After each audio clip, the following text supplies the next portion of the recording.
Surat TP scheme number 495051 પીડિત પરિવાર સમિતિ આયોજિત નૂતન વર્ષ સ્નેહમિલન તેમજ આગામી સમયની રિઝર્વેશનના આંદોલનની રણનીતિ માટે કાર્યક્રમનું કતારગામ સ્થિત વૃંદાવન સોસાયટીની વાડીમાં આયોજન કરાયું હતું, જેમાં 70થી વધુ સોસાયટીના પ્રમુખો, હોદ્દેદારો તેમજ મોટી સંખ્યામાં રિઝર્વેશન પીડિત લોકો જોડાયા હતા. કતારગામની આ ત્રણેય ટીપી સ્કીમમાં સોસાયટીની વાડી, મકાનો, ખુલ્લા પ્લોટો તેમજ રસ્તાઓ પર કોઈપણ સ્થળ તપાસ કર્યા વગર ઇરાદાપૂર્વક મનફાવે તે રીતે રિઝર્વેશન દાખલ કરવામાં આવ્યા છે, જે આશરે કતારગામની 70,000થી વધુ સ્થાનિક લોકોને અસર કરતી આ સમસ્યા છે.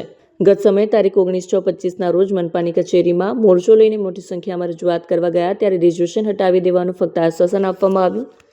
તેનું આજ દિન સુધી કોઈ અમલીકરણ કરવામાં નહીં આવતા ફરીથી આંદોલનને સક્રિય બનાવવા આહવાન કરવામાં આવ્યું છે. ઉમેશ ઝરફડિયાએ જણાવ્યું હતું કે આશરે 10થી 75 વર્ષ જૂની મિલકતો પર રિઝર્વેશનો નાખવામાં આવ્યા છે. સરકારી રેકોર્ડની તપાસ કરાવ્યા બાદ આ અસરગ્રસ્તોએ મિલકતની ખરીદી કરી હતી ત્યારે કોઈ રિઝર્વેશન મિલકતમાં હતા નહીં, જેથી સચોટપૂર્વક અને સરકારી કચેરી પર વિશ્વાસ રાખીને મિલકતની ખરીદી કરી હતી, પરંતુ રાતોરાત ખોટા રિઝર્વેશન દાખલ કરવામાં આવ્યા છે. છેલ્લા 3 વર્ષથી રિઝર્વેશન અંગે નેતાઓ તેમજ સરકારી કચેરીઓમાં લેખિત કે મૌખિક રજૂઆત કરી રહ્યા છીએ, પરંતુ તેનું કોઈ અમલીકરણ થતું નથી, જેથી આ કાર્યક્રમમાં સર્વાનુમતે નિર્ણય કરવામાં આવ્યો હતો કે આગામી ટીપી 4950 અને 51માં ઇરાદાપૂર્વક દાખલ કરેલા રિઝર્વેશનો હટાવવામાં નહીં આવે ત્યાં સુધી ફરીથી આંદોલન સક્રિય ચાલુ રહેશે, જેમાં સર્વાનુમતે આ નિર્ણય લેવા આહવાન કરવામાં આવ્યું હતું.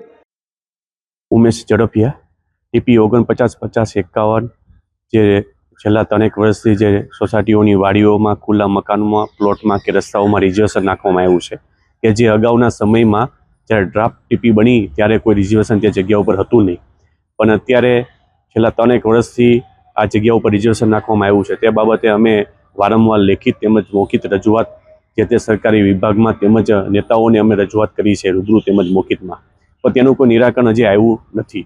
ખાલી ફક્ત ને ફક્ત આશ્વાસન મળી રહ્યું છે, તેનું કોઈ અમલીકરણ કરવામાં આવ્યું નથી.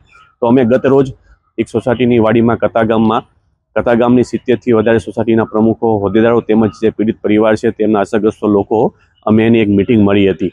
તે મિટિંગની અંદર સર્વાનુમતે નક્કી કરવામાં આવ્યું છે કે જો આગામી સુરત મહાનગરપાલિકાની ચૂંટણી પહેલાં જો આ રિઝર્વેશન હટાવવામાં નહીં આવે, જે ઇરાદાપૂર્વક નાખવામાં આવ્યું છે તો એ રિઝર્વેશન હટાવવામાં નહીં આવે તો આગામી ચૂંટણીનો અમે બહિષ્કાર કરીશું, તેમજ મુખ્યમંત્રી, વડાપ્રધાન, રાષ્ટ્રપતિને લેખિતમાં રજૂઆત કરીશું અને ગાંધીનગર તેમજ સુરત મહાનગરપાલિકામાં મોરચો લઈને જવાની તૈયારીઓ સર્વાનુમતે નક્કી કરી છે.